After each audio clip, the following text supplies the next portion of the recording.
Yo, good morning mga agulong, and welcome back to MGC Auto Shop. Today is Friday morning at meron na naman po tayong Isuzu Sportivo. Nireker kahapon, tumirik sa Mamplasan.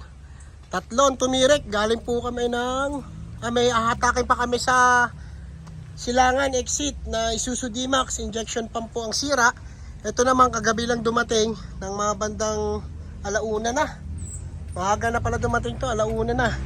So ang issue naman nito ay alternator mga agulong. Yan, binabaklas na ni paring George. Yan, fresh from baul. Kaya hinatak na ng wrecker. Tumirik po sa Mamplasan, tagali pa po ito. At eto naman, sese. Yan, hindi ka magsesese kay sese mga agulong. Ang sira naman nito ay injection pump, transmission pull down to replace clutch kit. At saka yun nga, injection pump sira, namamatayan. At ang kanyang krudo napakarumi.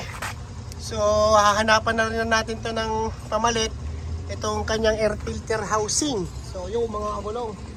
At ito namang Travis, yung Isuzu Travis mga agulong ay pull down transmission din. At palitan ng clutch kit, change oil na rin. At pinalitan na rin ng brake shoe, pati air filter pinalitan na rin po natin. Yan, loaded po tayo ngayong Friday. At ito naman, dito lang taga San Joaquin, minor PMS. At itong kay Bossing, yan, ang daming ginawa dito. Transmission, injection pump, release bearing, pilot bearing, pressure plate, packing na rin ng rear crankshaft oil seal, general PMS na rin po, at shock absorber sa harap, palit na rin po. So maraming pinagawa rin po ito. Tatapusin po natin yan. At kakabit na lang mga pyesa, hinahintay na lang yung injection pump. So ito ang ating galing fresh from Baguio City. Yan, Sir Cons, kaway naman dyan. Yun, si Sir Cons, yan. Si Sir Cons ay taga Baguio City. At na bagong bili niya tong kanyang Isuzu XTI. At pina-general PMS sa atin para mapacheck kung ano mga dapat palitan. So far, ang mga nakita ay yan. Nagbabawas kasi ang kanyang brake fluid, yan. Ang wheel cylinder. Bago naman ang mga belt. At ang mga ball joint, titignan pa natin nang sa gayon ay ready on the go ragi itong kay boss. At ang layo ng biyahe nito, talagang dinadayo pa tayo ni Boss Gons para Baguio City. Ayan. At eto, sini-change oil na, yan bagong bili ni Bossing. So dapat yung pag may mga bagong bili kayo, dapat ipa-check up nyo sa mga trusted mechanic ninyo para lang sa gayon ay ma-check up po natin ang mga dapat palitan para po safe po ibiyahe sa daan, lalo na't mga long ride po tayo. So ito, bago rin bili rin to from sa Lipa na bili. Marami rin tayo nakita, rack and pinyo, rack end, nirepair na rin natin. At palit na rin ang mga pang ilalim, bumper and lower ball joint, tie rod bar, tie rod end, brake drum, ano na lang natin, machine shop, brake shoe, palit na rin. At general PMS na rin.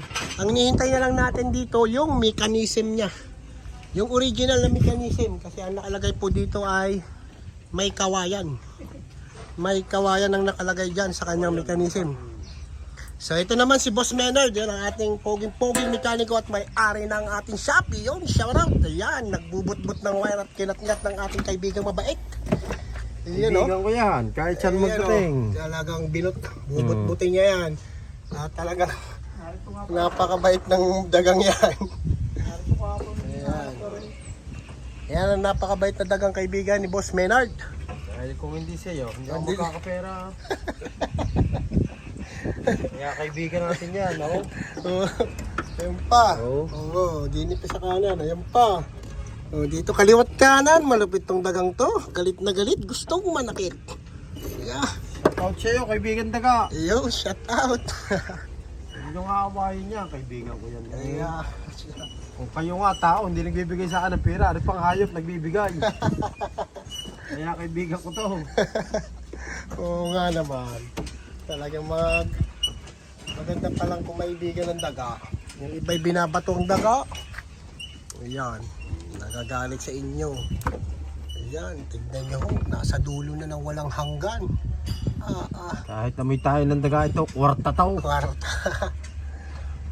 Sabay tayo ng daga, yo. Kayo kahapon na yun eh. Lalo si Pogi.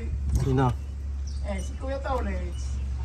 Hindi mo sabi nasa Cavite. Sabi ko na sa Cavite, kuha na harap ka rin. So, papayaan na ng ilaw niyan. So, yan no, mga kulong, mamaya-maya, mga 9 AM to 10 AM siguro, hahatakin na namin yung D-Max na tumirik doon sa Silangan exit. At injection pump po, bumimigay po ang kanyang injection pump. Pinuntahan po natin kagabi. At hindi po natin nakayanang igapang pa uwi. Yun, kaya iniwan na lang natin. Kahapon, tinsaway. Team Sawi. Iyon. At hindi natin nakayanang i-troubleshoot. Gawa ng yung injection pump niya talaga ay bumigay na. So, injection pump. Sa Cavite naman, ang ginawa natin ng MUH doon sa Indang Cavite ay nag-check system siya. Hindi nagagamit ng may-ari gawa ng hindi naglalak yung mga pinto. Ano? So, ang in-advise natin na dalhin na lang dito sa shop upang ma-check natin na maigi para nang sa gayon ay mabutbut natin ang mga dapat butbutin.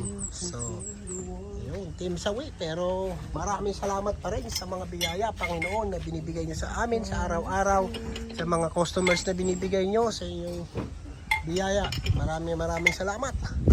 Ayan, at punong-puno na naman ang aming shop. Nag-uumapaw, siksik, liglig. Nag-uumapaw, ayan. Kung ayan Team eh, Sawi. hindi nadala yung traffic. So, bali 3 na ang injection pump natin ngayon, no? Kung hindi nadala. Shout out. Kung hindi nadala yung Travis, Ano malamang. parang yung transmission na isang yun? Yung truck? Ayos na, oh.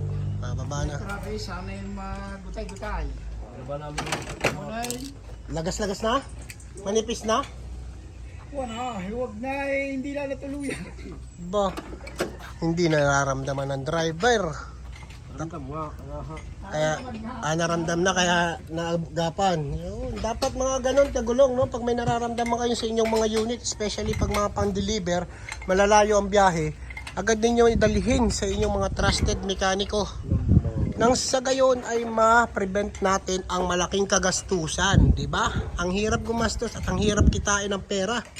Kaya kung mapiprevent natin ang malaking sira, ang malaking pinsala sa ating sasakyan, mas maganda. Kaya ugaliin, magpa-PMS at magpa-check up dito sa MGC. Yun. At yun. Yun lang mga agulong, ano? Maraming salamat. Again, today is Friday and loaded Friday again. Maraming salamat. At ang yung bossing ay nag-iiwan ng isang kasabihang, Bakit ang pugi mo? Yo!